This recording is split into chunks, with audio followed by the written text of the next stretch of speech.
Hi there, this is Amy. I am just stopping by to share a few things. This is vlog number, I'm not sure, put it at the bottom. And there's just been some fun new revelations, and so, I like to share those.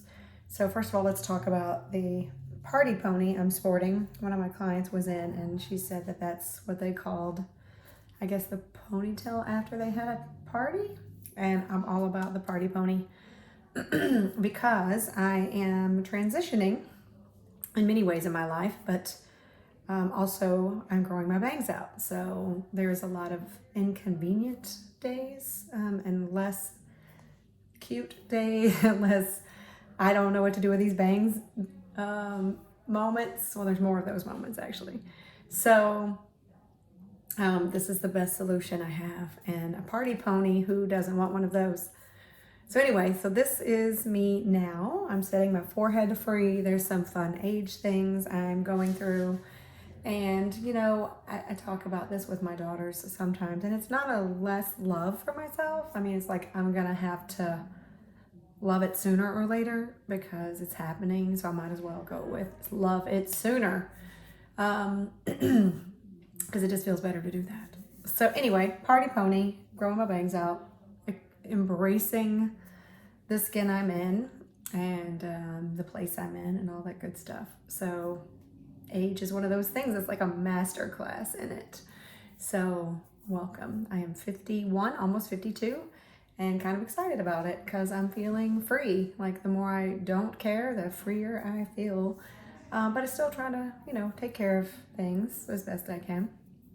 I'm not a very regimented person, so some of the skincare things and medicine things are a challenge for me, but I'm accepting that perhaps that's intentional in my soul. And no abuse, no emotional guilt or shame I'm putting on myself. I'm just accepting myself as much as I can these days. So anyway, my latest revelation or experience that I've been having is I know someone who is afraid to drive, and I find it very fascinating. I don't have a lot of judgment. I usually just find massive amounts of curiosity with things, which is a blessing and a curse sometimes, but I'm using it as a blessing. So when I find things that kind of don't make sense, it makes me feel like there might be some spiritual something to it, a little spiritual twist. So I can also add to this fear of driving. This person, they're massively afraid they're going to kill a baby. Like they've pinpointed it to this specific fear. And it's very present. No matter how illogical it may feel or seem, it feels really true to this person. And, current day and age, there's so much more protection with kiddos and babies in the car with airbags and car seats and stuff that, that doesn't really make sense. So there's another piece of the puzzle for this particular situation. This person also hasn't kind of been going through depression. They just haven't really wanted to be here. They could verbalize that. I don't know that there was a whole lot of threat to there being some action about it, but just a deep sadness and depression. And a lot of people have gone through that this year. There's also a desire to be near somewhere where it might snow. And I'm in Texas, and so that's this year haven't, but normally that's not a very common thing. Also, this person could verbalize the fact that they missed someone that they don't know, that they've never met, but there's just this deep missing within her that she couldn't really explain. So again, all these things kind of point to something spiritual for me when it doesn't make sense. It's not a reality they're currently experiencing. Also, this person doesn't have a deep connection or a solid connection, I would say, to their belief in God, or Gus, as I like to call it. Gus is God, universe, source, and spirit. It is the pet name I have given to the creator of all that is, the heart center of the universe. And so that's not, to me, unusual, right? Like, I don't know that, I think astrologically the first 30 years of our lives is about our personal and unique experiences. And I think a little bit of a disconnect is a natural expression for most people. And then you spend the rest of your life after 30 truly seeking maybe that connection and what it looks like to you. So anyway, back to this individual. And so as curious as I am, I was getting an Akashic Records session. And if you don't know what Akashic Records is it's a place where all of your soul's experiences are kept. So every moment, every experience, every lifetime, every gift, every contract, everything is a record of it. So I think Christians call it Book of Life. I'm sure there's other names for it. I like to look at it as like a zip drive in your consciousness that's like you have access to it if you actively seek it. But if it doesn't hold any, if you don't need it for this lifetime, you just don't have to ever look at it. So for this particular person, I have permission to get access to information. So in this case, I asked and I gave all that information to the reader, and she said she could see a lifetime where this person was riding a horse-drawn wagon in the front, holding her baby, and her husband was driving the wagon. And so they were traveling through the countryside, and there had been a fresh snow on the ground, which was covering possibly an uneven surface. And the wagon flipped, tossing out this person I know, and the husband and the baby go crashing and down the hill and die.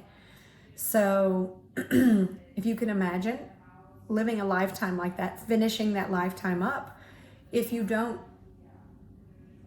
heal your emotions, if you don't process them and move on, then you will be left to do that at a later time. So the soul is eternal. And so really everything after that is just a continuation of that lifetime. So in this lifetime, she might be experiencing some of those because the energy is residual, it's left over. But the spirit is fluid. It's just the body, right? That's the physical part. So when we leave a lifetime, we don't take our body, we don't take our possessions. We only take our experiences, and we take our energy and our wounds and the things we've learned. We take our gifts of spirit and the things we've understood, our understandings of things and things like that.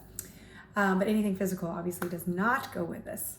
But in this lifetime, I feel it makes perfect sense to me that one, she would have a lot of guilt and fear about not being able to protect a baby.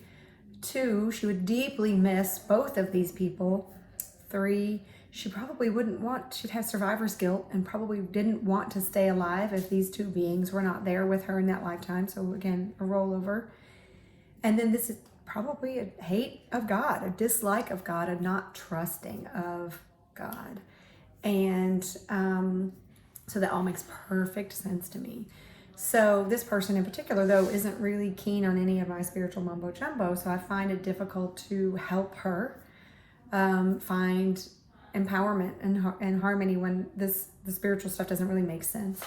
So that is her gift to me, because now it's really important for me to find out how to share with her things that will help her through her life.